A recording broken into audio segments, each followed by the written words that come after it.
தமிழக பட்டி தொட்டிகளெல்லாம் தமிழை கொட்டி முழக்கும் நம் முற்றத்து குயில் இதோ போகிறது. அது காற்றை சுத்தமாக்கும் மகாத்மா எனும் மந்திரம் கொண்டு கவிஞர் பாரதன் அவர்களை மகாத்மா சொல்ல மறந்த கதை சொல்ல வருமாறு அழைக்கிறேன்.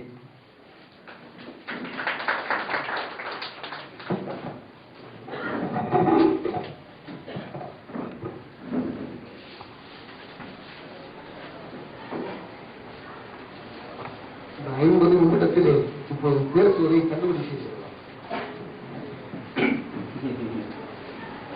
இன்று தினமணி பத்திரிகை படித்த நண்பர்களுக்கு தெரியும், தமிழருக்கு முழுக்க இருக்கின்ற 48 நம்முடைய தேனி மாவட்டத்திலே 48 பள்ளிகளிலே ஆங்கில வழி கல்வி கொண்டு வந்திருக்கிறார். பக்கத்திலே இருக்கிற பட்டி என்று சொல்லப்படுகின்ற அணைப்பட்டி உண்டு. அந்த புகைப்படமும் அவரை போட்டு வந்தார். எந்த குழந்தையுமே தமிழ் வழி கல்வியிலே சேராத காரணத்தினாலே ஆங்கில கல்வி மட்டுமே அங்கே பயிற்றுவிக்கப்படுகிறது. தமிழ் படிக்க, தமிழ் கற்றுக்கொள்ள வேண்டும் என்ற ஆசையிலே கிராமத்து குழந்தைகள் கூட இல்லை என்று ஒரு படத்தை போட்டு இவ்வளவு ஆவலோடு இவர்கள் ஆங்கிலம் படிக்கிறார்கள் என்று சொல்லி வந்திருக்கின்ற செய்தியை படித்த பொழுது என் நெஞ்சத்துக்குள்ளே சம்மட்டி கொண்டு அடித்தது போல அது இருந்தது. அந்த உணர்வு எத்தனை பேருக்கு இருக்கிறது என்று தெரியாது. தமிழ் இன்றைக்கு வியாபாரமாகிவிட்டது, அரசியல் ஆகிவிட்டது. கலையரங்கேற்படுகின்றோம். நம்மை போன்ற தமிழ் ஆர்வலர்கள் வெட்டி கலை பேசுவதை விட்டுவிட்டு இது போன்றவற்றுக்கு ஒரு முடிவு கட்ட ஒரு எழுச்சி வரவில்லை என்று சொன்னால், பாரதிதாசன் சொன்னானே தமிழகத்திலே தமிழ்தான் இல்லை என்ற ஒரு சூழ்நிலை நம் கண் முன்னாலே நம்முடைய வாழ்நாளுக்குள்ளே வந்து விடுகின்ற ஒரு அவலம் இருக்கிறது என்பதை அருகூர்ந்து பதிவு செய்து கொள்ளுங்கள். உங்களுக்குள்ளே அந்த உணர்வை எழுப்புங்கள் என்று கேட்டுக்கொண்டு என்னுடைய சாய்ப்பு கொள்ளுங்கள்.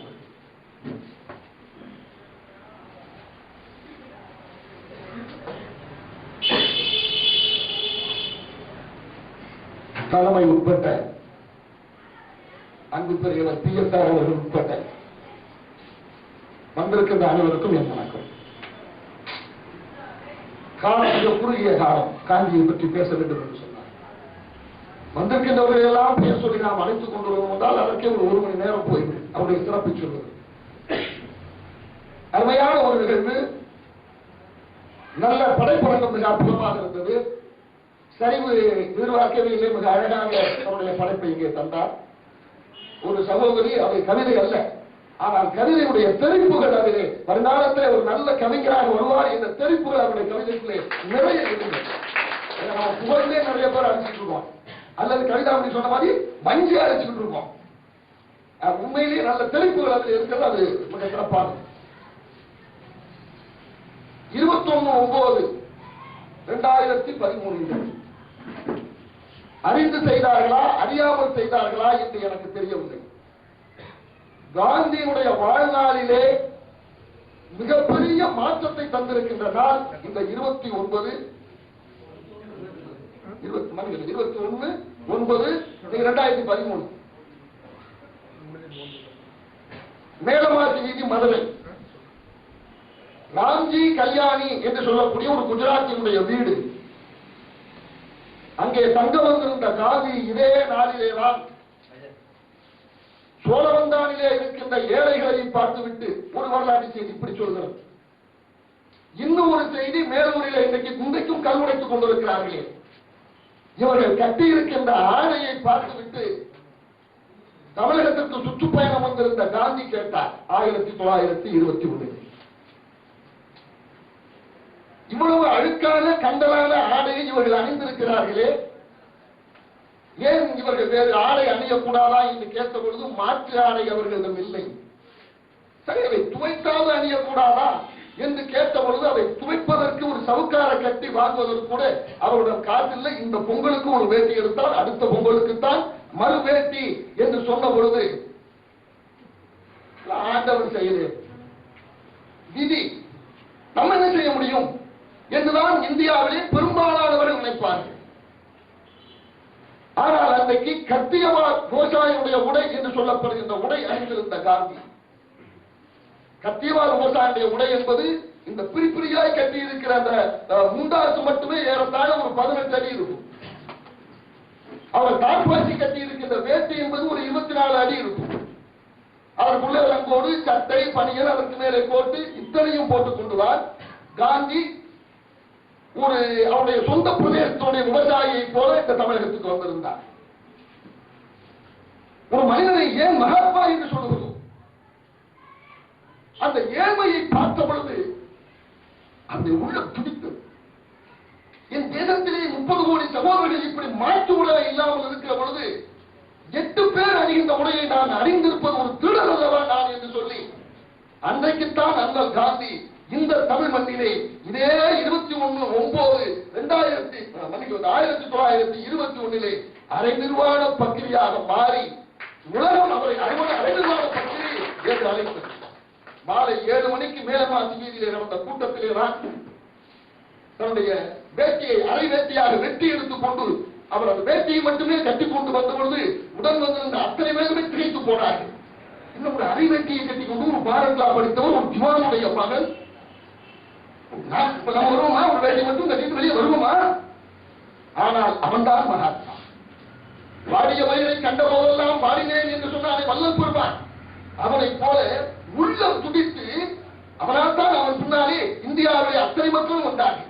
இதற்கு முன்னாலே எத்தனையோ பேர் அழைத்தார்கள். தலைவர் அழைத்தார், நேதாஜி அழைத்தார், எத்தனையோ தலைவர்கள் அழைத்தார்கள். அவருக்கு முன்னும் பின்னும் யார் பின்னாலும் கூட்டம் செல்லவில்லை. ஏன் செல்லவில்லை? அவர் ஒருவர்தான் அந்த ஏழைகளுடைய இதயத்தை உணர்ந்து அவர்களைப் போல தன்னை மாற்றிக்கொண்ட தலைவன் என்ற சத்தியம் அவர் வாழ்க்கையிலே இருந்தவனாலே அவர் பின்னாலே லட்சம் பேர் வந்தார்கள். அந்த ராஜா அவர்கள் சொல்லுகின்ற போது கூட சொன்னார், நேதாஜி தீவிரவாதி, காந்தி மிதவாதி. ஏன் மகாத்மா சொல்ல மறந்த கதை என்று என்னுடைய தம்பி மானசீகன் பேராசிரியர் தலைப்பு கொடுத்தார் என்று சொன்னால் இப்படித்தான் தவறுதலான ஒரு புரிவை நாம் வைத்திருக்கிறோம். ஒரு கோலை, அகிம்சை என்பது ஒரு கோலை, நேதாஜி என்ற ஒரு வீரம். நான் ஒரு நேதாஜி படைவீரனுடைய மகன். எனக்கு மிகப்பெரிய பெருமிதம் அதிலே. ஆனால் தப்பாக புரிந்து கொண்டிருக்கிறோம். நேதாஜியே ஒரு விடை கொடுத்தார். நேதாஜியிடம் சென்று கேட்டார்கள், நீங்கள் காந்தியை விடுதலை போருக்கு தீவிரவாதத்திற்கு கொண்டு வாருங்கள், இறுதி விடுதலை போரை நடத்துங்கள் என்றெல்லாம் சொல்லி காந்தியை அழைத்துக் கொண்டிருக்கிறீர்களே, ஏன் இந்த வீணரை நீங்களே தலைமையேற்று இதை நடத்தி செல்ல வேண்டியதானே? உங்கள் பின்னாலே அணிவகுக்க நாங்கள் இருக்கிறோம் என்று நேதாஜியிடம் சொன்ன பொழுது நேதாஜி சுபாஷ் சந்திர போஸ் அவர்கள் சொன்னார்கள், நீங்கள் சொன்னது சரி தோழரே, ஆனால் ஒரு வேறுபாடு அதிலே இருக்கிறது என்று சொன்னார்.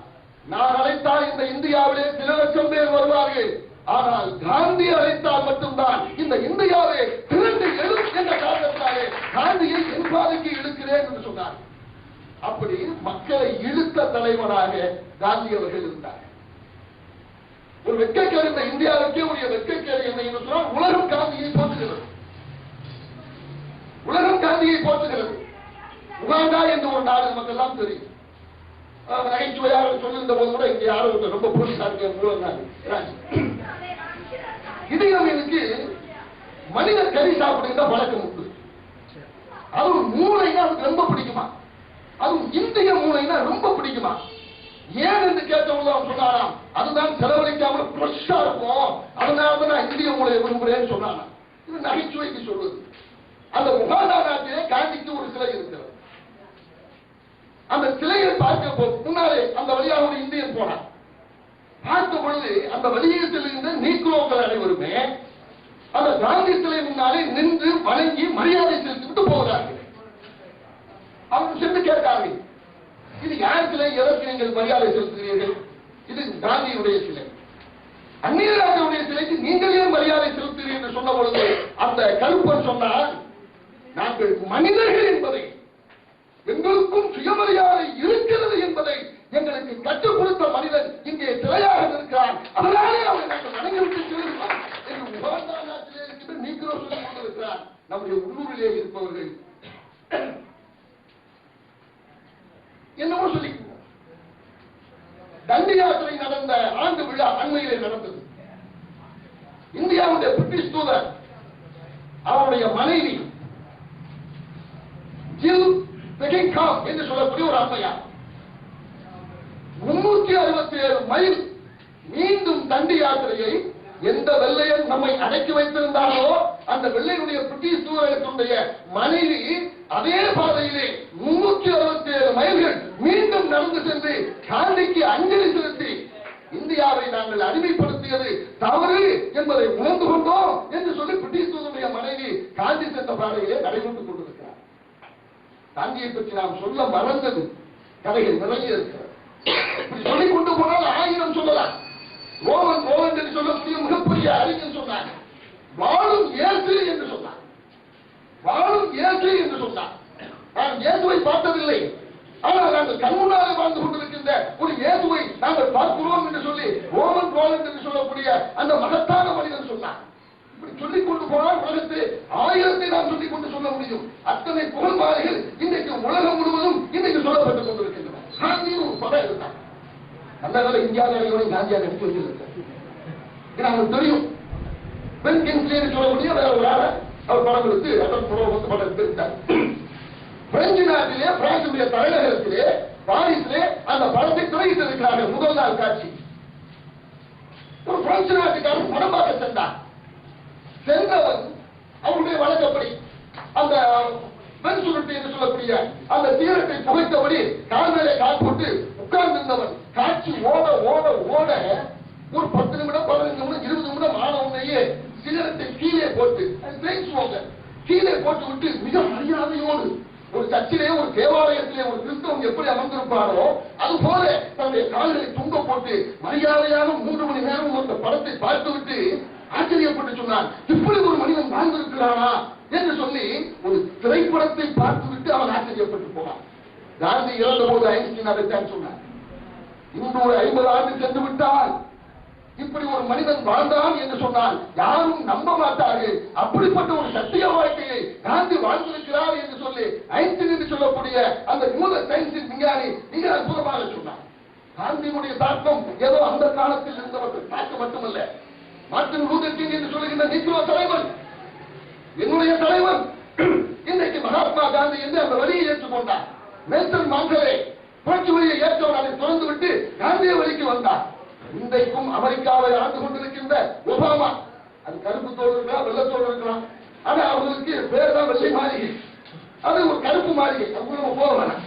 ஆனால் அந்த ஒபாமா சொல்லுகிறான், யாரோடாவது நான் பேச விரும்புகிறேன் விருந்துங்க விரும்புகிறேன் என்று சொன்னான். என் மனதிலே பார்த்திருக்கின்ற அந்த மகத்தான மனிதனான காந்தியோடு தான் நான் விரும்புங்க விரும்புகிறேன் என்று சொல்லுகின்ற அளவுக்கு உலகம் அந்த பெருமகனை இன்றைக்கு போற்றிக் கொண்டிருக்கிறது.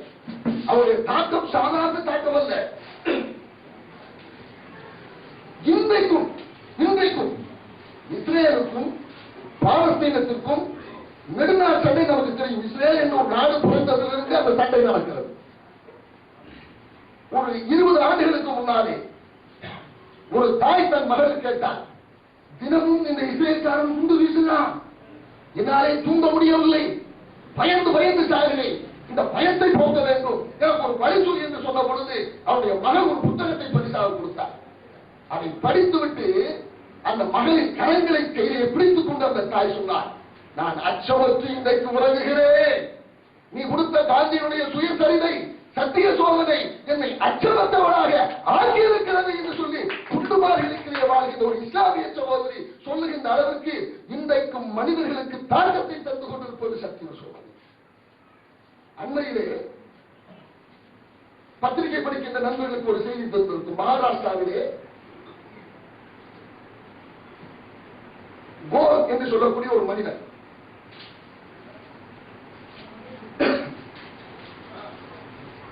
நந்தரே என்று சொல்லக்கூடிய ஒரு மாவட்டத்திலே நகோல் என்று சொல்லக்கூடிய கிராமத்திலே லட்சுமண் கோர் என்று சொல்லக்கூடிய ஒரு மனிதன், அவர் வேலை என்ன? திருடுவது, வழிப்பறி செய்வது, மிரட்டுவது. இந்த வேலையை செய்து பிடிபட்டு நீதிபதியாலே சிறை கொடுக்கப்பட்டு 4 வருடங்கள் சிறையிலே அடைக்கப்பட்டார். சிறையிலும் சில நல்ல மனிதர்கள் இருக்காங்க இல்லையா, இங்கே இது போல ஒரு நூலகம். அந்த நூலகத்திற்கு சென்றவுடனே சத்திய சோதனையை அவர் படித்தார். படித்தவுடன் அந்த மாவட்ட நீதிபதிக்கு தண்டனை கொடுத்த நீதிபதிக்கு ஒரு கடிதம் எழுதினார். நீதிபதி அவர்களே, நீங்கள் எனக்கு 4 ஆண்டு சிறை தண்டனை கொடுத்திருக்கிறீர்கள், அது நான் செய்த ஒரு தவறு. ஆனால் உங்களுக்கு தெரியாமல், காவல்துறைக்கு தெரியாமல் பல 100 தவறுகளை நான் செய்திருக்கிறேன். சத்திய சோதனையை படித்த பின்னாலே என் உள்ளம் பதறுகிறது. இந்த தண்டனையை நான் ஏற்றுக்கொள்ள வேண்டும் என்று விரும்புகிறேன். ஆகவே என்னுடைய மனச்சாட்சியின்படி என்னுடைய குற்றங்களை மீண்டும் விசாரித்து எனக்கு நீங்கள் அதிக தண்டனை தர வேண்டும் என்று அந்த குற்றவாளி யாரு? மகாராஷ்டிரத்திலே பிறந்த ஒரு குற்றவாளி நீதிபதிக்கு கேட்க எழுதினார். எழுதிய உடனேயே இன்றைக்கும் இந்தியாவிலே மனிதர்கள் இருக்கிறார்கள் என்பதற்கு உதாரணம் அந்த நீதிபதி அந்த மனச்சாட்சிப்படி திரும்பிய அந்த திருடனுக்கு 2 ஆண்டு சிறை தண்டனையாக குறைத்தார். அவருக்கு அவர் வழங்கிய இன்னொரு வேண்டுகோள், நீ மட்டும் திருந்தினால் போதாது, சிறையிலே இருக்கின்ற மற்றவர்களுக்கும் நீ சத்திய சோதனையை படித்து சொல் என்று சொல்லி கடந்த 2 ஆண்டுகளும் அந்த கைதி இன்றைக்கும் சத்திய சோதனையை படித்து அடுத்த கைதிகளுக்கு சொல்லிக் கொண்டிருக்கிறார். குர்ஆன் என்ன தாக்கத்தை தந்ததோ, பைபிள் என்ன தாக்கத்தை தந்ததோ, கீதை என்ன தாக்கத்தை தந்ததோ, இவையெல்லாம் மத நூல்கள். ஆனால் அதை தாண்டி ஒரு மனிதனுடைய வாழ்க்கை என்பது எந்த அளவிற்கு மனிதர்களை பாதித்திருக்கிறது என்பதற்கு உலகத்திலே ஒரு சான்று சொல்ல வேண்டும் என்று சொன்னால் அது சத்திய சோதனை மட்டும்தான். அது இருப்பது எழுத்துக்கள் அல்ல, அவருடைய ரத்தமும் சதையும் நிறைந்த அந்த உன்னதமான வாழ்க்கை. காந்தி சொன்னது போல நீங்கள் இந்த உலகத்திற்கு சொல்வது என்ன? சொல்வதற்கு எதுவும் இல்லை, என் வாழ்க்கை திறந்த புத்தகம், இதுதான் நான் உங்களுக்கு தருகின்ற செய்தி என்று சொன்னாரே, அந்த செய்தி சத்திய சோதனையிலே பதிக்கப்பட்டிருக்கிறது.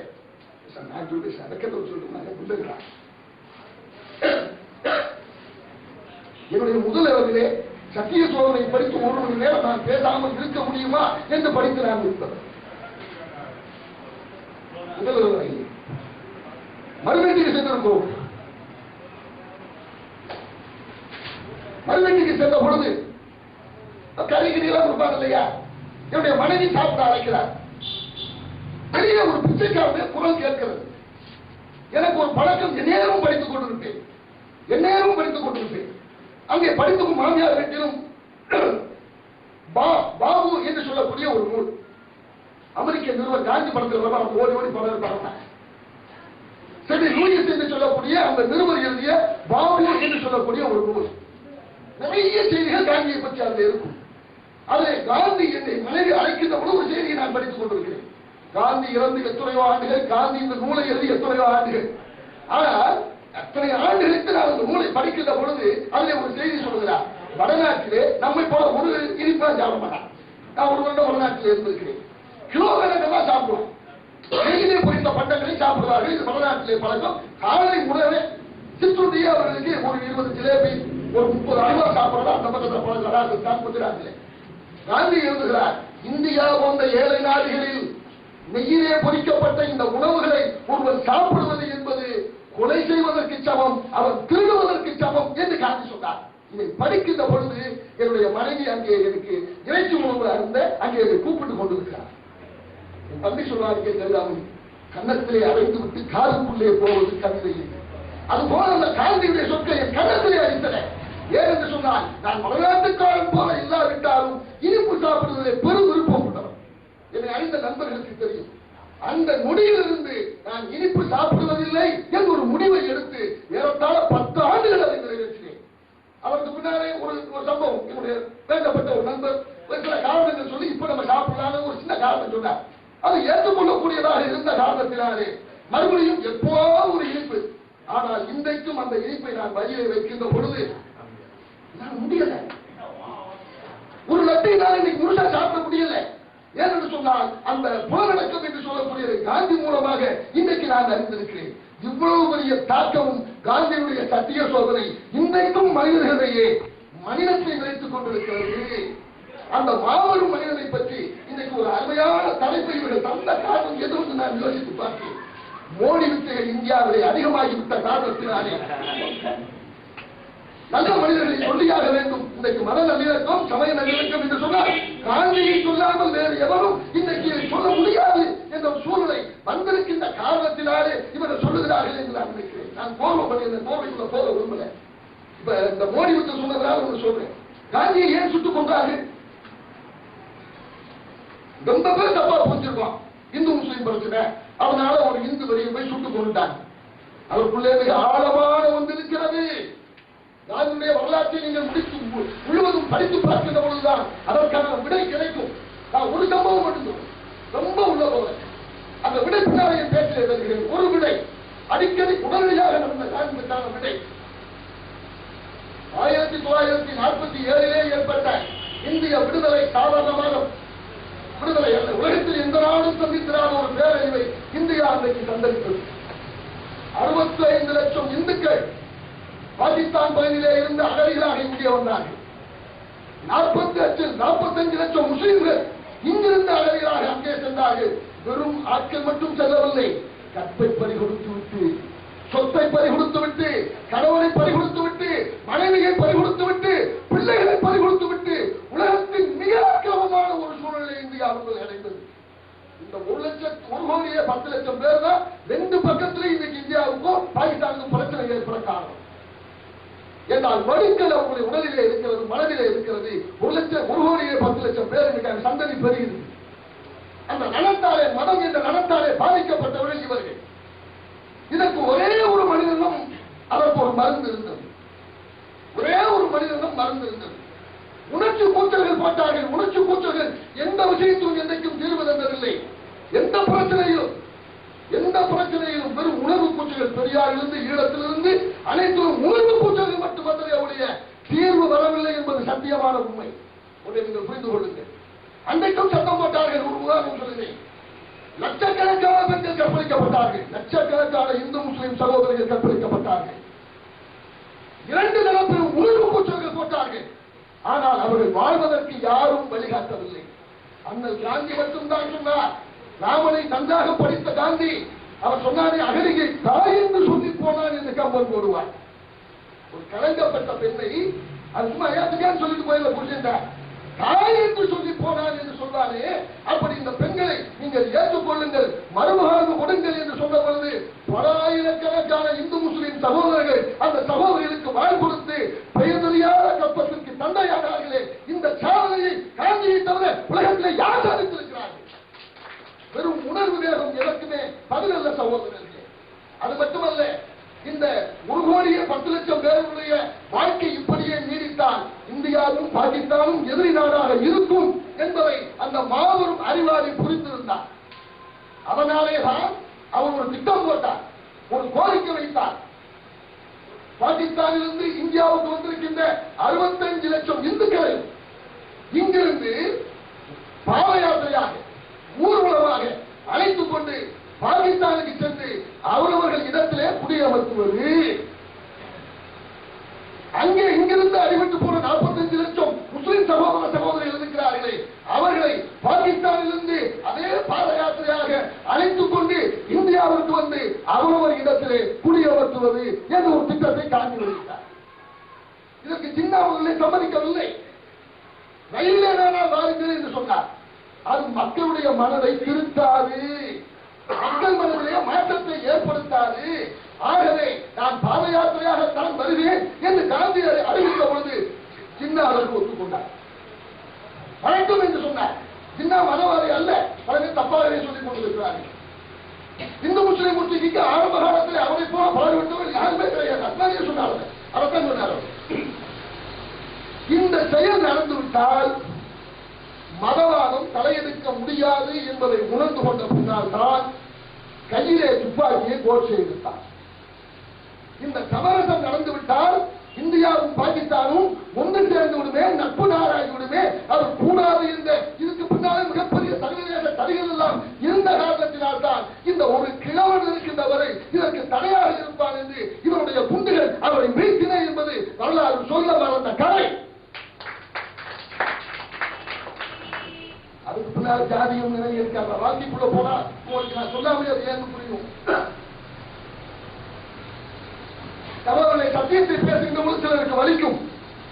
நான் சொல்லுகிறேன், உலகத்திலேயே அதிகமாக புகழப்பட்ட நபர் காந்தி தான்.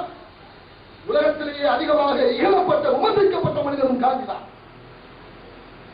ரெண்டும் புகழ்ந்த சும்மா புகழ்ந்த நமக்கு எவ்வளவு ஹீரோ வச்சுட்டு நம்ம ஆளுக்கு என்னைக்குமே எப்பதான் புகழ்வோம் இகழ்வோம்.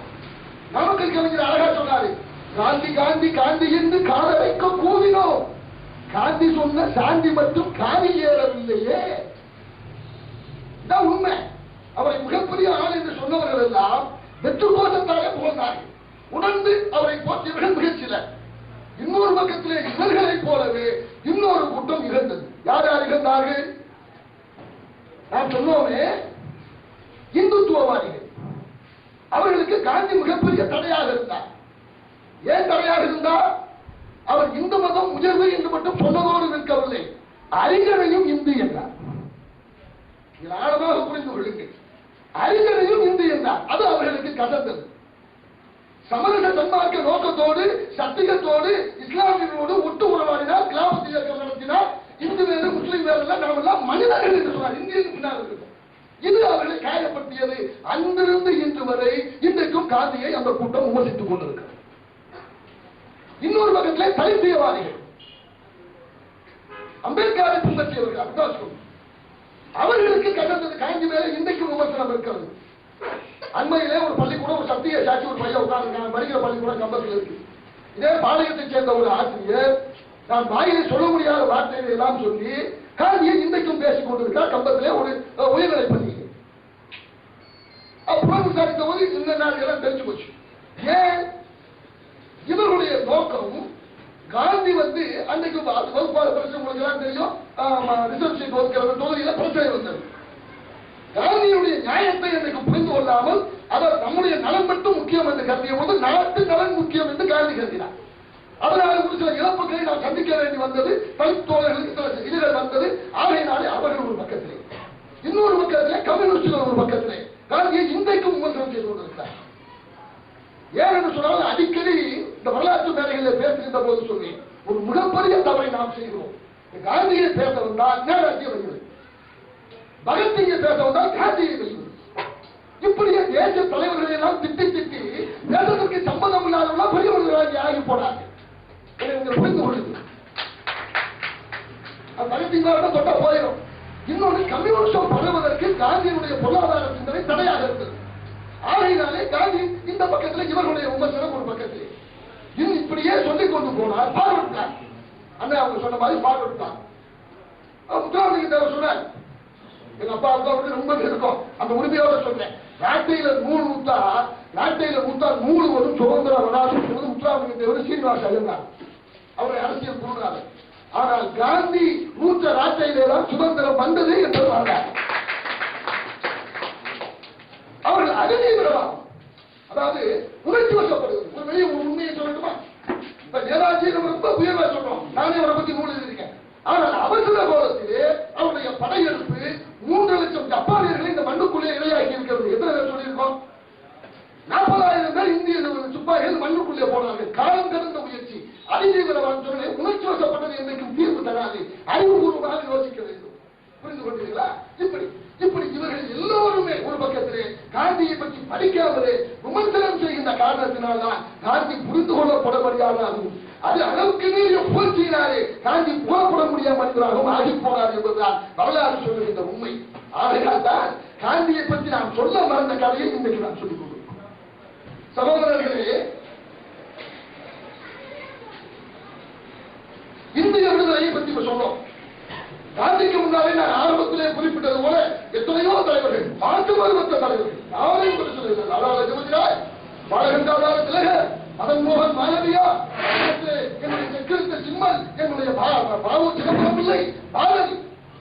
ஆனால் எல்லாமே இந்தியா முழுக்க சிறைக்கு சென்றவரை எடுத்து பாருங்க.